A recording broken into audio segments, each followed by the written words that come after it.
The Villisca Axe Murders, June 10, 1912, in Villisca, Iowa. 10 people shared a house. By morning, 8 were dead, bludgeoned with an axe. The killer vanished. Over a century later, no arrest is made. This is the Villisca Axe Murders. Exterior of the White House at dusk, archival family photos, key facts, date, location, number of people, axe, each unsolved status.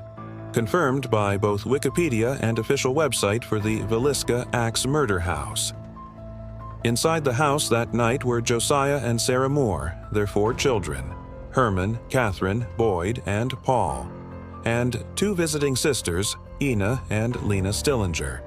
8 killed, 2 miraculously spared. Both Stillinger boys were away that night. Visuals, archival photos or illustrations.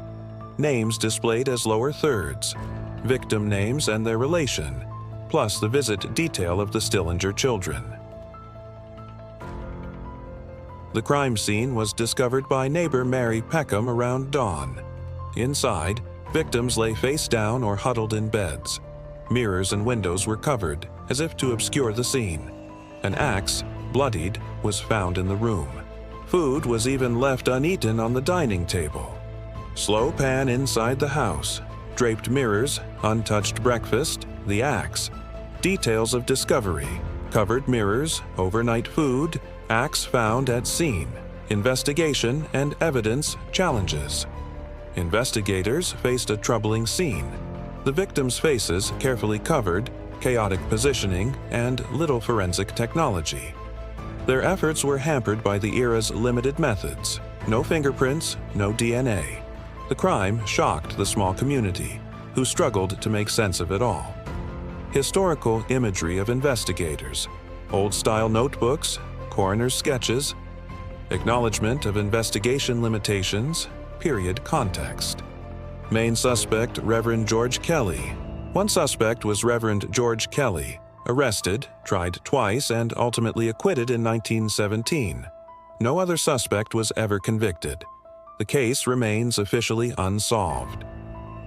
Courtroom sketches or possible photo of Kelly, headlines, trial excerpts, Kelly's arrest, trials, and acquittal. The Man from the Train. In recent years, authors Bill James and Rachel McCarthy. James proposed a theory in The Man from the Train that a transient serial killer potentially traveling by rail might have committed similar axe murders in the Midwest, including Villisca.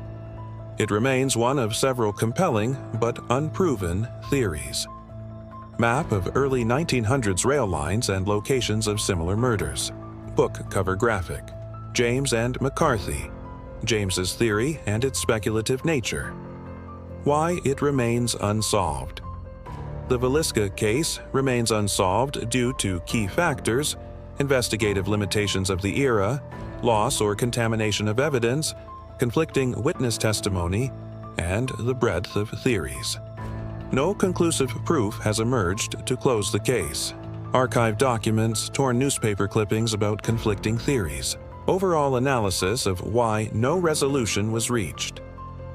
The house today and public fascination.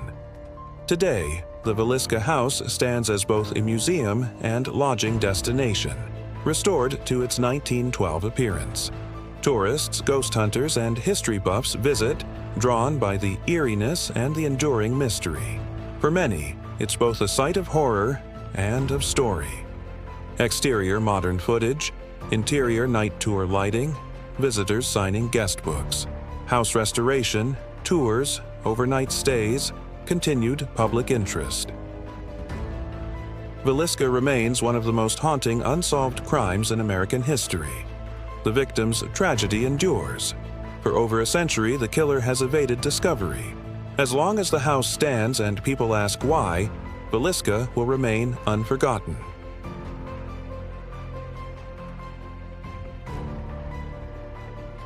If this intrigued you, subscribe for more carefully researched true crime stories. Leave your thoughts below.